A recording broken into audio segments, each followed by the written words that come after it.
Social మీడియాపై నియంత్రణ అవసరమన్నారు మాజీ ఉపరాష్ట్రపతి వెంకయ్య నాయుడు.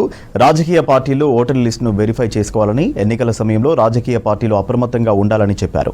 నక్సల్స్ పై తీసుకుంటున్న చర్యలతో ప్రజలు సంతోషంగా ఉన్నారని, నక్సల్స్ మూవ్మెంట్ వీక్ అయిపోయిందని తెలిపారు. నక్సల్స్ లో ఎవరికి వాళ్లే తమ సిద్ధాంతాలు చెప్తారన్నారు. కమ్యూనిస్టుల మధ్య ఎన్నో విభేదాలు ఉన్నాయన్నారు. మొదట్లో నక్సల్స్ కు ప్రజల మద్దతు ఉండేదని, కానీ బుల్లెట్ కంటే బ్యాలెట్ పవర్ఫుల్ అని తెలిపారు వెంకయ్య నాయుడు.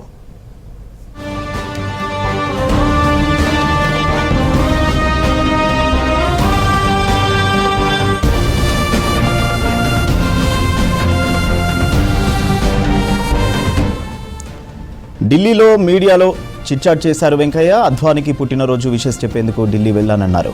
అద్వానీ క్రౌడ్ పుల్లర్గా ఉండేవారని, కానీ 2014 నుంచి మోదీ శకం మొదలు పెట్టాల్సి వచ్చిందని చెప్పారు.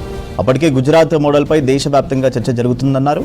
వందే మాతరం 150 ఏళ్ల ఉత్సవాల్లో ప్రజలంతా పాల్గొనాలని, దేశ స్వాతంత్ర్య ఉద్యమానికి వందే మాతరం స్ఫూర్తినిచ్చిందని చెప్పారు.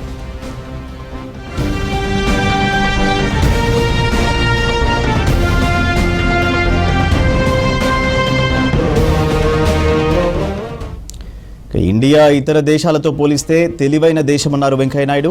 ప్రపంచంలో మల్టీనేషనల్ కంపెనీలు భారతీయులు రన్ చేస్తున్నారన్నారు.